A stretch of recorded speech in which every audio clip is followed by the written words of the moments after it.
Hi there, I'm Céline from Benezet Bridge. Today I'm going to introduce you to Corey. Corey is a physiotherapist working for Up Clinic. He's also one of the champions of the Shanghai community called FitFam. Welcome. Hello. Corey, for you my first question today is, what is one of the mantras to be successful in our everyday life? This would be something I say to my patients I work every day with.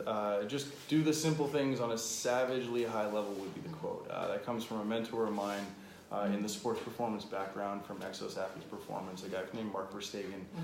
He would say, do the simple things savagely well, because if you think something simple is going to be helpful, you really want to truly understand whether it is going to be something that you can rely on. So in health and wellness, these would be things like sleep, like hydrating, like eating healthy, or even staying active.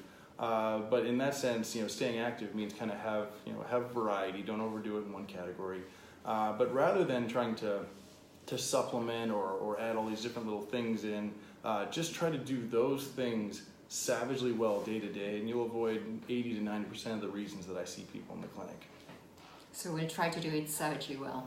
Yeah, I think the word savagely kind of drive homes the point a little bit. It's don't try to just do okay in those categories. Like, try to maximize whatever you can in those things that we all know are helpful anyway.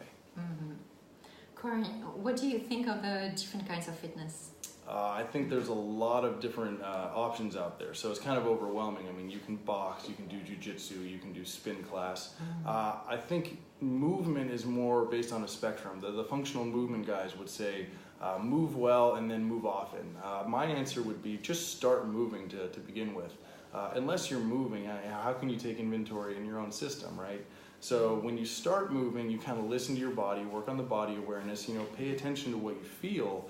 And then after you start moving, you can work on things like, do you need more stability? Do you need more mobility? Do you need balance? Do you notice one thing is off one side versus the other? And then beyond that, then you can add a little volume. You can add frequency, you can add variety. And then at the end of the spectrum, if you want to add complexity, there's amazing options now where you can do, like I said, the mixed martial arts. There's even like MoveNat or the different animal movement stuff that's super cool. So I wouldn't jump straight into that end of it unless you've taken the time to kind of understand your own system. And luckily, there's lots of help along the way. Where do you see physical therapy in this spectrum? So I would say that physical therapy is your mirror. It's your way to kind of know where you are in the spectrum. So if you're already kind of moving a little bit, it's my job to kind of point out things and say, hey, look, you didn't know this was going on in your own system, and I'm going to make you aware of it. Once you're aware of it, you'll never forget it. And I'll do things to kind of help you, never forget that you have this thing going on in your own system. But then I'll show you ways to correct it. I'll give you methods that you can use in a place like a gym, something that's like a consistent environment, so that if you practice it over and over again, it'll become a behavior change. It'll become your new normal. So that's where if I give you something that you can use over and over again, and you have a coach or a gym or an outdoor environment that you can practice these things, it becomes a kind of a semi-permanent change, and that's kind of more my role in the whole process.